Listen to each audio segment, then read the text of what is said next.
Hello friends, welcome to my channel once again.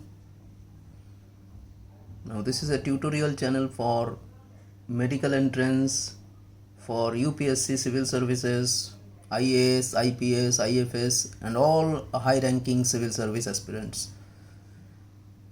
This is a tutorial for boards and NEET, AIPMT, JIPMER, AIMS, etc. Now here we are going to discuss something about Indian Constitution. As per the Constitution of India, we are having lots of MCQs in civil service exams so that you can crack the UPSC at one shot. So guys, let's proceed. Now the first question is with reference to Indian Constitution. Which pair is not correctly matched? This is a forest belonging to concurrent list, stock exchange belonging to concurrent list, post office savings bank belonging to union list and public health belonging to state list. Which of these four options is not correctly matched? We know that under Article 246 of Indian Constitution, 7th schedule, list 1, the stock exchanges are included in the union list. So this is wrong. This is not correctly matched. Next question is, consider the following events. This has come in 2004. The previous one was also in 2004. Now, the following events: 4th general elections in India, formation of Haryana state, Mysore named as Karnataka state, Meghalaya and Tripura becoming full-fledged state. Now, if you know the chronological order of this formation, you can easily answer this question. You may be knowing that Haryana was formed in 1966, so this should come first. 4th Lok Sabha election in February 1967. Formation of Tripura, Manipur and Meghalaya becoming full-fledged states in January 1972, and renaming of Mysore as Karnataka in 1997. So this is the proper chronological order which will be given according to the question. Now we have to know the list of the speakers of Lok Sabha.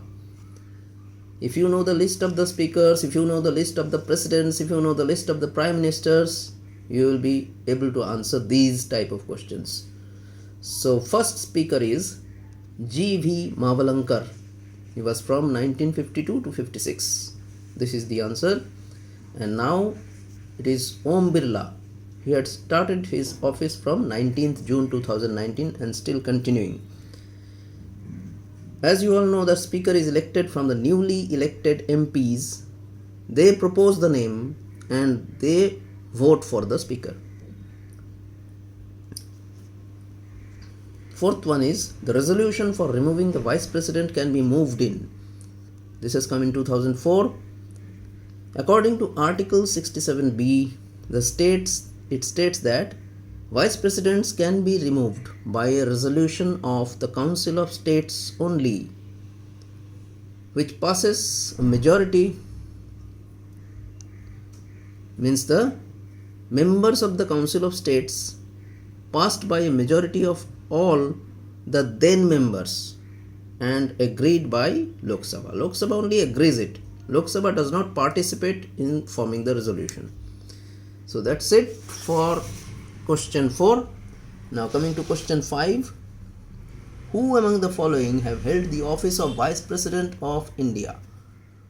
Muhammad Hidayatullah, Fakhruddin Ali Ahmed, Neelam Sanjeev Reddy and Shankar Dayal Sharma. Here we know that Muhammad Hidayatullah and Sri Shankar Dayal Sharma, these are the correct answers. Sixth one is, Survey of India is under the Ministry of Science and Technology, Defence, Environment and Forests or Home Affairs. We know that Survey of India is the oldest scientific department of Government of India, set up in 1967. Oldest scientific, this is the catchword, so that means it belongs to science and tech. Number 7. The power to increase the number of judges in the Supreme Court of India is vested in whom? President, the Parliament, the Chief Justice, or the Law Commission? Parliament. It is the Parliament. Parliament is the right answer. Parliament had increased the number of judges from original 8. There were original 8 in 1950 when the Constitution was formed.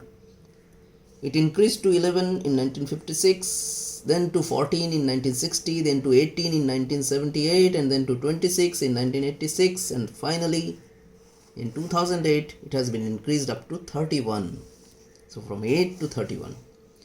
Next is the authorization for the withdrawal of funds from Consolidated Fund of India must come from. Is it the President, or the Parliament, or the Prime Minister of India, or Union Finance Minister? It should come from Parliament. Number 9 is when the Union budget is not passed by the Lok Sabha. When? 2011, Part 1.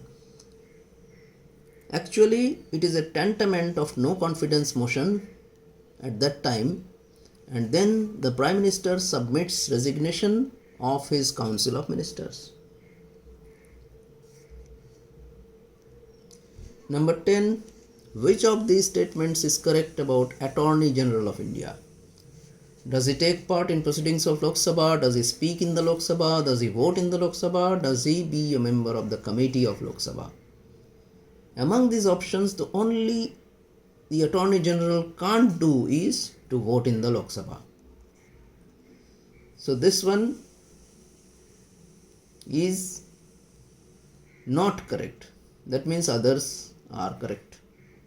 All the other 3 things he will be able to do, only this one he is not able to. Number 11, the word no confidence motion is not mentioned in the Constitution. It comes from Rule 198 of Lok Sabha ruler. The Lok Sabha rules. Rajya Sabha can't pass or remove Council of Ministers by passing no confidence. It can only be introduced in the Lok Sabha. It is only under the rules of Lok Sabha. Number 12, there is a parliamentary system of government in India because, which of these is correct? We know that ministers are answerable to the Parliament and responsible to the Lok Sabha. Council of Ministers can remain in the office as long as they enjoy the support and confidence of Lok Sabha. So which one? This one, D. Option D is correct. Number 13, which of these are not necessarily the consequences of proclaiming the President's rule in a state? It had come in 2017, Part 1. Is it dissolution of the State Assembly? Is it dissolution of local bodies? It is removal of Council of Ministers in the state. Which one? Only one thing is the consequence. Which one? When President's rule is declared, the Council of Ministers are dismissed, headed by the Chief Ministers. And then the President appoints the Governor to carry on the duties of the State Assembly. So option A and B are the answers. So if you haven't subscribed my channel, please do it as early as possible, because if you require this kind of posts again and again for your UPSC civil service or even in class 9 or 10 civics, then you can do it as early as possible. And please share this video to as many as possible. Thank you. Thanks a lot.